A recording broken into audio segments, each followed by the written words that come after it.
15 Rahmat. мүнөттөн кийин, жарым сааттан кийин, шам намазы окугандан кийин биз Атайын Фатиха сүрөсүнө орун бергенде Малики яумиддин ияке набуду бардыгын шарх берип өтөбүз. Ошол убакта буга токтолобуз. Бул биз 7:30 шам намазына чыгабыз. Андан кийин шам намаздан келгенден кийин мына ушул Фатиха сүрөсүнө атайын токтолобуз. Урматтуу бир тууганым, дагы бир угарманыбыз бар. Угарман, кулак сизде. Алло, ассаламу алейкум. Ва алейкум ассалам ва рахматуллах баракату. Чырак ача, сизге эки дүйнө тең бактылуулук каалайбыз. Амин, амин, амин ажмаин. Сиздин ушундай радио берүүңүзгө ушунчалык Алла ыраазы болсун. Биз ушунчалык аябай канааттанып бугабыз да, жумушубузду таштап коюп бугабыз. Кой кулак менен укула, таштабагыла. Рахмат.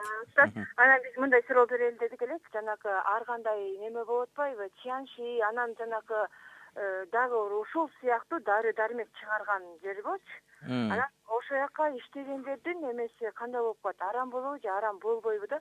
Анткени биздин айылдан уже канча 3-4 банкрот болуп, аягы Москвага кетти да. Ошондо дарылар иштеппи? Ошо дарыларды иштеп, анан өзү эле киреткен, өзүнүн артынан дагы элдерди агитация кылып, ошол нерсеге киргизишет экен да.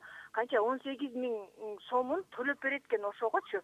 Анан ошондон 18 000 сомдун төлөсү, андан кийинкиси дагы ошондой акча төлөйт экен, анын проценти тигиге түшүп турат экен да.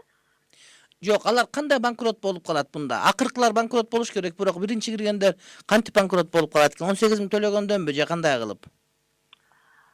Жок, улам бирөөнү киргизип, улам бирөө киргизип атып, анан мында үйүндөгү баардык адамдардын баарын киргизип атат, анан эч нерсеси жок калат, кредитке акча алат, анысын төлөй албай калат, ошол нерсе мененчи. Түшүнүктүү, урматтуу бир тууганым, рахмат сизге. Тянши жана ушул сыяктуу башка Гербалаев жана башка көптөгөн азыр ар кандай түрлөрү көп. Буларды жанагыдай тармактык мындай бир сода тармагы деп айтышат да. Анан бул кандай? Эгерде дарылардын составында арам нерсе жок болуп, ошол ден соолукка чындап эле пайдалуу болуп, мунагу биздин саламаттыкты сактоо министрлигинен лицензия алып өткөн болсо, анда зыяны тийбейт дары катары пайдаланууга, аны сатканга, сатып алууга. Бирок жанагыдай сетевой маркетинг деп мына ошону бирөө, мисалы үчүн мен А деген адам жетелеп келем, анан А Б жетелеп келет. Мага Адан тыйын түшүп турат мен жетелеп келгендигим үчүн, бирок А жетелеп келген Бдан дагы мага тыйын түшүп турганы мына ошол шарият боюнча арам болуп эсептелет да.